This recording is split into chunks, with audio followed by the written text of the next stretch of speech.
Good morning. I'm Gary Schwarzlose and your proud president for 2020 and 2021. Uh, this morning, I'd like to give you just some brief comments about what's going on with the society, what's going on in our industry, and what's happening with some of our people. During this past year, our world has been turned upside down. Uh, uh, Not only with individual lives, but also with the agricultural industry, the peanut industry, and really how it affects what we're doing within APRES. We were uh, having to don one mask, then two masks. Hand sanitizers tended to be more a topic of choice of what kind you want and how much you should put on and how long you should be putting it on. Fist and elbow bumps instead of handshakes. Uh, just everything that we were not prepared for and that we were not really used to in our daily lives. And all these convenient inconveniences uh, were just something that we weren't really ready for. But we were as a not only as a society, but also as a country and as a world, we came together to understand what's going on. As we look back at what we endured, I think it really goes back to if you ever looked at John Wayne's True Grit, whether it was the original or the remake, it takes grit. It takes that inside endurance that we have to help us get through situations like this, and that's what we had. Grit allowed us to work through these inconveniences, to bite our tongues when something was being said or something was being done. It took grit to bring us to where we are today. And I really think that is the nature of not only people of this world, but if you look at the agricultural industry as a whole, uh, we've always been noted as being that hardworking, tough, strong type person that makes our society grow or makes our agricultural industry grow. And I think that that is what has helped us to get through this whole pandemic and helps us to get through to where we are today. As the slide says, we've got to stay positive. I know in my newsletter I've said that we'll get through this. It takes some time. Um, it takes some strength. It takes some endurance, and it takes some willpower. But we will get through it, and we have gotten through it, and we're going to move on. So I'm going to go into a little bit of history here about, why we went to the second annual virtual meeting. I'm really hoping that a lot of you forgot what I said when I welcomed you last year to the session. Um, Unfortunately, it is recorded somewhere in our archives, and I said, I'd like to welcome you to the 52nd annual APRES meeting, our first and hopefully only virtual meeting. Well, just goes to show what I know, and just goes to show that how we've had to change how we move forward in our conducting of annual conferences, especially this one. As we moved into 2021 and as we moved closer to making that decision about when and where and how we're going to be holding the virtual or holding our annual meeting.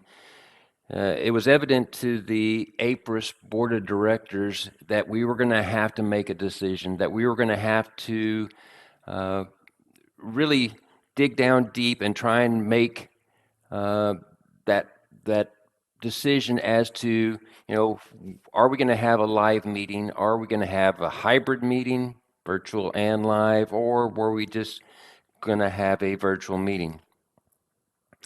The board went out and we surveyed. We asked our industry, you know, how do you feel about what's going on in the country? How do you feel about the CDC recommendations? What's your company's response to what's going on? If we have a live meeting, would you bring your family? Would you feel comfortable bringing your family? Uh, are you comfortable with meeting in large groups? Well, the responses were not 100%. And I think that that uncertainty is what helped bring or help the APRES board of directors make the decision that we did. We also felt that if we moved to a hybrid meeting where we're having live meetings and maybe only getting 20 or 30% of the people there and having a virtual meeting, it's going to take a lot of effort. It's going to take a lot of doing to bring everything together. So it only made sense to move to the virtual meeting, and here we are. Was it the right decision? I still think so. I still think that, we may have said we're going to have a live meeting and we may have only gotten 50% of our people at the meeting. It would have been great to see everybody, but it puts a financial strain on this organization. And this is something that it was a point where we really needed to focus on having the best meeting that we could and getting the involvement of all of our members the best that we could. As we go through the various sessions, symposiums, posters, I hope you will see that we didn't just throw this conference together. It takes a lot of time to put a session together, even if it's a virtual meeting. You think that, yeah, we can throw a schedule together. Yeah, they're just presentations. But it still takes that point of you've got to have practice. You've got to understand how do you share your screen? How do you turn your videos on? What happens if I start my presentation, you can't see it, you can't hear me? How do we work through that? It takes a lot of trust and it takes a lot of willpower and brain power to bring this virtual meeting together. Yeah, there's still going to be issues. We're still going to run into things. Be patient with us. Be patient with the moderators. Be patient with uh, the program. Uh, we, the committee chair or the program committee, we're holding our breath just like you are. Every time a presenter starts, we're holding our breath. When that next presenter starts, we're still holding our breath. And by the end of the day, you can hear a huge sigh of relief. And by Friday, that sigh will be even bigger. Be patient with us. I know that by the end of the week, you're going to see a finished product that you're going to be very proud of, and that you're going to understand and know why we did what we did. So let's move on. Let's get some information about what's going on within APRES. If we look at our registrations, and I'm comparing 2020 to 2021, two virtual meetings. In 2020, we had 243 registered attendees. As of right now, or as of yesterday at 5 o'clock, we currently had 254 registered attendees. Those numbers are up. This is exciting for us. To know that we can still bring the group in is an enormous feat for putting a virtual meeting together. Our papers in 2020, we had 117, and in 2021, 165. I think you're going to hear record breaking numerous times as we go through this session. It is it it is outstanding that we can get this type of response from our membership and from our presenters in this virtual meeting.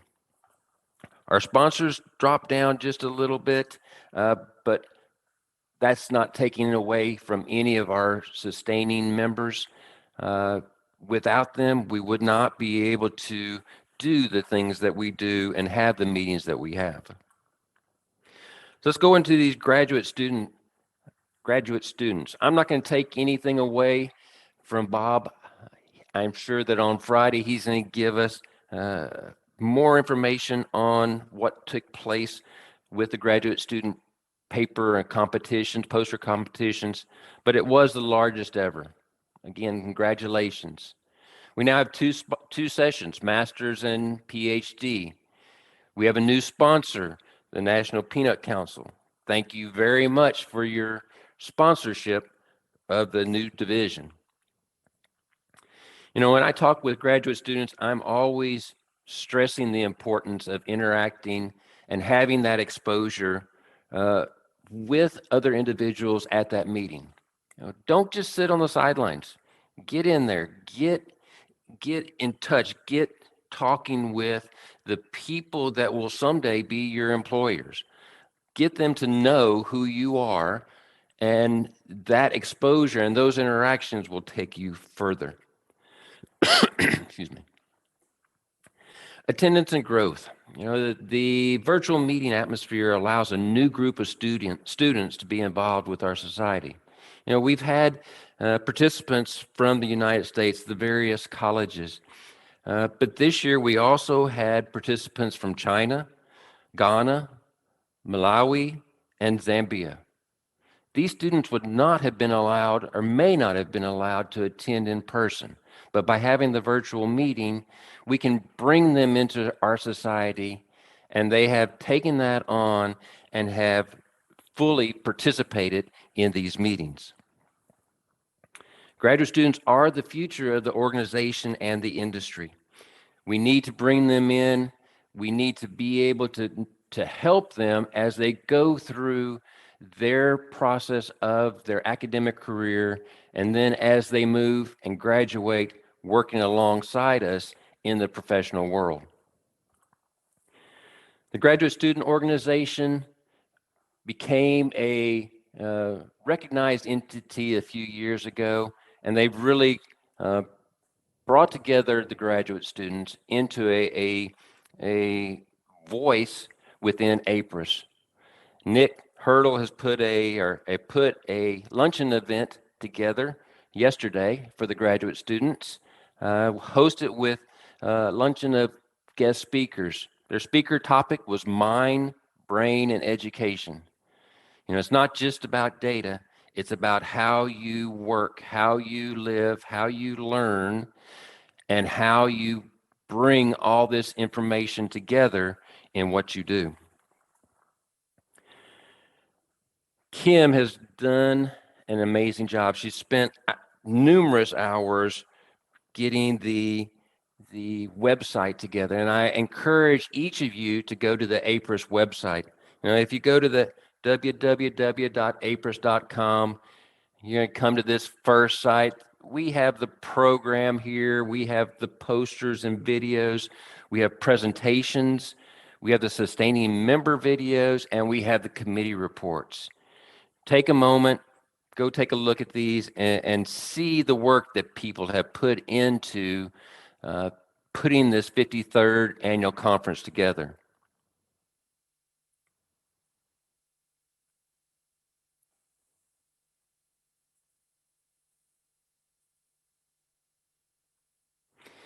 So as I start to wind down, I think about how every day we have to balance. We have to keep things in balance. There's always going to be the highs and the lows. You know, to me, 2020 and COVID-19 was certainly one of those lows. You know, What are things we want to forget about 2020 and COVID-19? We want to forget that whole pandemic. We hear about it. We don't want it to become part of our nature, become part of what we are used to living with. This is something that was unusual. It's something that we have to understand. It's something that we have to be prepared for. Other things that we want to try and forget: quarantining, social distancing, all the masks, all the gloves, the gallons and gallons of hand sanitizers. For the work that we do, limited or complete travel restrictions. How many of us move from the office back to home, working out of our offices or working out of our homes, doing the work that we do? Loss of freedoms, and unfortunately, loss of lives. Uh, some of these are really easy to forget, but there's a lot of these that are going to take a long time to get over and are extremely difficult to deal with. So now we have the other balance. We have the other side of it. What are the things that we have to look forward to? And I'm going to focus in on APRES 2022. I, I am looking forward to the face-to-face. I'm looking forward to seeing everybody, having those handshakes, the hugs, the laughters, the discussions. And I said friendly discussions. It's all the discussions that we have. It's time for us to come back. It's time for us to be the society that we were before and start to incorporate the future into what we do. I'm looking forward to those new friendships and those renewed friendships, and I hope you are too. We have a lot of conversations virtually, by telephone, but face to face, and being able to see our friends again is what we all need. You know, we have winners of many of our different awards. We gave those awards virtually last year. Unfortunately, we'll give those same awards again virtually in 2021. In 2022, we will be formally congratulating these people, and we will be able to recognize them. I don't know about you, but I'm looking forward to our peanut munchies. To be able to have all those peanuts and those products and to remind us what we do is certainly worthwhile. Things we have to look forward to in 2022: write these dates down. July 10th through 15th. We're finally going to be at the Omni. Just a few shots of what you have to look forward to. The Omni has gone through some remodeling, and I know that they're waiting for us as much as we're waiting for them. Finally, there's the biggest part of what I would do as president of this society and of this conference, to say thank you. The graduate student paper and poster competition, Bob lives for this. You've heard Bob talk about his interactions with the students, and I know that this is deep within him, and I know that you can see it as he goes through the different presentations. David Jordan and Jeff Dunn has done an excellent job in providing the conference that we'll be going through the rest of this week. Perrine, I put logistics. I really didn't know what else to put. Whatever's happening in the background, that's what Perrine is doing. She's ready to jump to the aid of any presenter and any of the panelists, and we appreciate what she's done. Our committees and chairs, a lot of work has been done.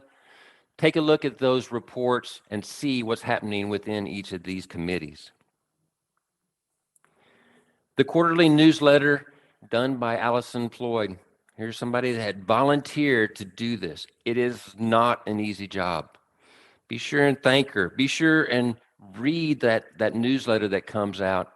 Be sure and contribute to that newsletter. Our sustaining member sponsors, Can't say enough. We appreciate all that you do. The organization needs you, appreciates you, and thanks you. And I say this flippantly. I do want to thank you. Without your attendance, without your participation, without your support, APRES would not be where we are today. So thank you. So we have one big part, and it's the backbone of APRES, and that's Kim Cutchins. The real reason this conference is successful, the real reason APRES is successful as it is because of Kim. She spends an enormous time preparing this conference. She spends late hours, early mornings, stressful phone calls, computer issues, all the things that we don't deal with, she deals with. She takes care of that for APRES, and she makes us a successful society. So, Kim, thank you very much. Thank you for all you do.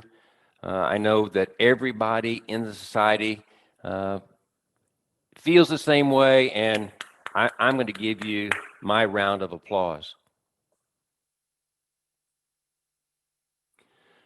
Countdown to 2022 starts now.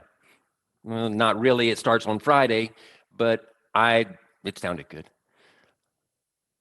Good luck to all the presenters. Good luck to the students. We have a huge program from now till Friday, and I hope that you will stay uh, connected, that you'll stay in tune with the presentations, that you'll ask those questions, and you'll be a part as we move through this session.